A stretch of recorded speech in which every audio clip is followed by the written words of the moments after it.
Do you really need a spiritual practice in order to grow spiritually? In today's video, we're going to find out.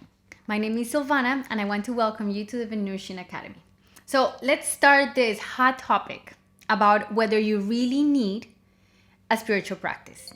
And this actually came after a lot of inner exploration, research, and a lot of contemplation and practice. Okay, everything that I teach here, I have practiced. I have tested either on myself or with people that I know.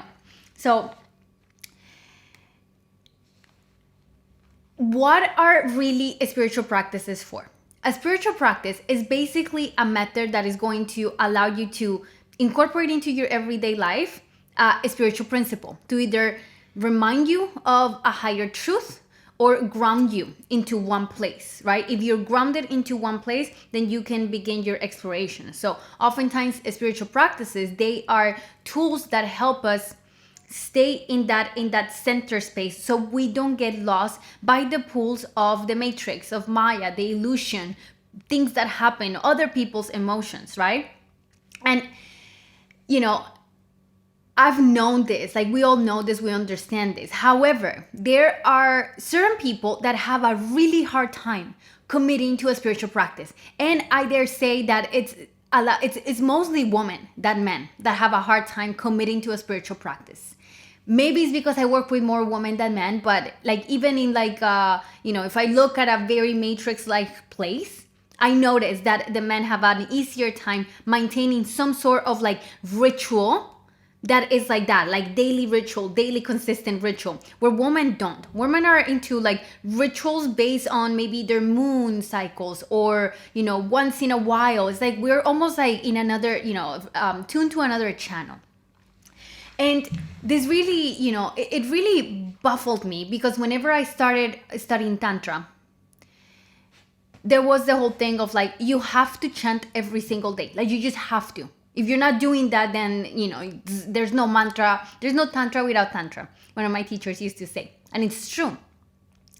However, whenever I let go of this need of I have to do it every day, instead, let me observe myself and let me watch what happens. I noticed that there were seasons of intense spiritual practice and seasons where that did not happen. So it is very important to do certain things to keep yourself grounded. That is true. Our bodies need some form of stability, but it doesn't have to really be like the be and be all. I don't know if I said that right, but you know what I mean. Like it has to be like the creme of the top of spirituality, like I know so many people that take it as a badge of honor. Like I meditate every day, I chant every single day. And it's like, ooh, you're expecting an applause. So here you go. Congrats on doing that every day. But for a lot of us and a lot of the women inside the Venusian Academy that are like, I'm flowing at the rhythm of my own drum. I'm flowing in, like this Shakti is flowing in her own Shakti. We found that no, you don't really need a spiritual practice. Maybe you do need a daily ritual to ground your body and keep it like, keep your life steady in some way in the material, but you don't need a spiritual practice in order to grow and evolve spiritually. What you do need is to incorporate spirituality daily into your daily life. See? Backwards. It's like, it's not about the spiritual practice means that I'm spiritual. It's more like my daily life is as is and is going to change and every day is different. But I bring my awareness into my spiritual essence every single day.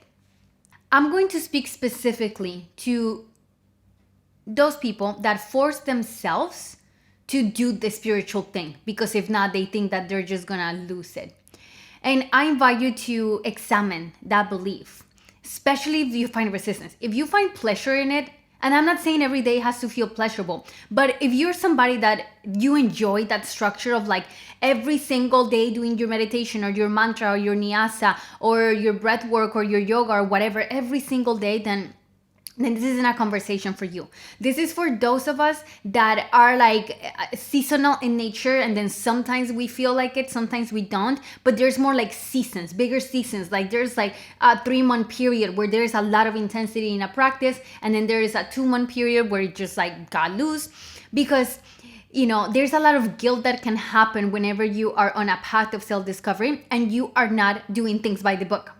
And the whole, one of the most important pillars inside of the Venusian Academy is, inner spaciousness and freedom to be as you are, not to try to fit into the mold. So even though we do have to like find certain stillness in our life to be able to navigate it, the stillness doesn't have to be attached to a spiritual practice.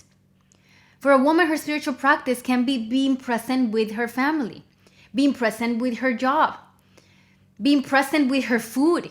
Like that's my spiritual practice. See, for me, like the spiritual practice of Silvana is her breakfast. I have my little ritual on how I like it, of what I am listening to, of how I sit, of what goddess I am inviting and calling in and connecting whenever that first bite hits my mouth. Like that's my spiritual practice. It's in the breakfast. Keep in mind, like I don't have pets and I don't have children. It's like I just take care of me. So that is the way in which I take care of myself. My spiritual practice is nourishment towards my body. If I were to force myself to like do my mantras whenever I don't feel like it, it defeats the whole purpose. And I could hear, like, I don't know, there is a point of view, like one could say like, well, that's the whole point. You force yourself and you find that stillness, you're creating structure. Well, that's not my path. My path is a path of pleasure and enjoyment. To be able to be present with life and find pleasure in life, find pleasure with the pain and the discomfort as well. So a spiritual practice can be anything. It can be anything. It can be picking up your dog's poop. Like it can be absolutely anything as long as you are creating that connection with that action. If you're able to bring your awareness, and sense the oneness, if at all, with a particular thing, you are in your spiritual practice. At the beginning of my journey, I did have like very rigid spiritual practices. And then over time, it's like I didn't need a spiritual practice to be able to remain in that stillness. That stillness was there. Now, whenever there's this like impulse of like, it is time to chant, it is time to do my nyasa, I follow that and I notice that it comes in seasons, like peaks, and then there are drops and peaks and drops. And dancing with life in this way and keeping the fluidity, it creates more inner space for feminine energy. The feminine doesn't thrive with too much restriction. It also doesn't thrive without any restriction at all. It's like we do need a sensation of containment, but too much feels suffocating. So for me, the most valuable spiritual practices are the ones where I'm able to feel inner spaciousness and a direct connection with divinity in every moment. Whether I'm having a great time or a horrible time, finding the oneness in every moment. That is Tantra. And no, you don't need a spiritual practice in order to become spiritual or feel a deeper connection to source life. You don't. For me, meditation is like a medicine. It's whenever I feel that I'm losing my center, that's the medicine that I take to find my center. And this is my personal relationship to it. I'm not saying like this is the way and maybe you have a lot of arguments against it, but this is what works for me. So I'm inviting you to explore and see and notice what works for you. And the best way of exploring this is instead of forcing myself, I witness myself. If I witness myself and I observe what I'm doing, I can get to know my natural energetic movements and I can create a foundation around it. Create a structure around it. Structure. That is the whole point of a spiritual practice, is to give you something that allows you to connect to divinity, to the center, and find the inner stillness so you don't get dragged with the energies that the world throws at you, and you can stay in connection with your heart, with the divine, with source. The simplest term is staying connected to the heart. So if you're having a hard time finding something, right? Observe yourself and then choose what you love and then commit to it. Choose what you love and then commit to it. And that's it.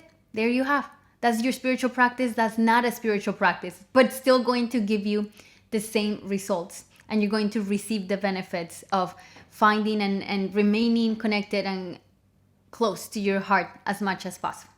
All right, guys, that's all for today. I will see you guys next time. Please remember to check out the description box below to see my resources, how to join the Venusian Academy for free, any events that I might have coming up, and make sure you interact with the algorithm, please. If you like this video, you can like it or dislike it. Leave a comment below. I'll see you guys next time. Bye-bye.